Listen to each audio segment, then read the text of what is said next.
आणि आता बातमी अहिल्यानगरमधून अहिल्यानगरमधील मनपा कर्मचारी हत्या प्रकरण चांगलंच तापलंय। धीरज परदेशी हत्येप्रकरणी अहिल्यानगर बंदची हाक देण्यात आली होती। मनपा कर्मचारी हत्येप्रकरणी हिंदुत्ववादी संघटना आक्रमक झाल्याचं अहिल्यानगरमध्ये आपण पाहतो आहोत। शहरात तणावाचं वातावरण आहे। पोलिसांकडून खबरदारीचे उपाय घेण्यात येत आहेत। धीरज परदेशी हत्येप्रकरणी आतापर्यंत 5 आरोपींना अटक झाली आहे।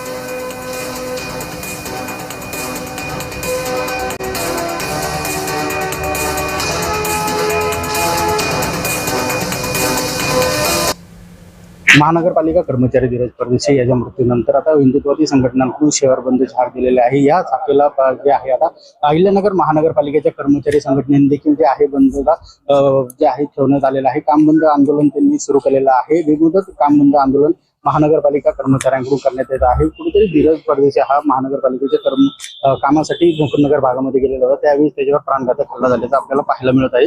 या हल्ल्याच्या निषेधार्थ आता कर्मचाऱ्यांकडून जे आहे काम बंद आंदोलन सुरू करण्यात आलं। आपल्या संघटनेचे पदाधिकारी आपल्याकडे आहेत, आपण त्यांच्याकडून जाणून घेऊया। काम बंद आंदोलन सुरू केलेलं आहे, काय नेमकी भूमिका आहे, मागणी काय राहणार आहे? मागणी आमची धीरज परदेशी याच्यावर जो हल्ला केला त्याच्यामध्ये त्याचा मृत्यू झाला, त्याच्या सर्व मारेकऱ्यांना जेवढे मारेकरी असतील त्याचबरोबर ज्यांनी हा काय कट रचला असेल, ज्यांनी त्याला मदत केली असेल त्या सर्वांना अटक केली पाहिजे। सर्व आरोपींना अटक केल्याशिवाय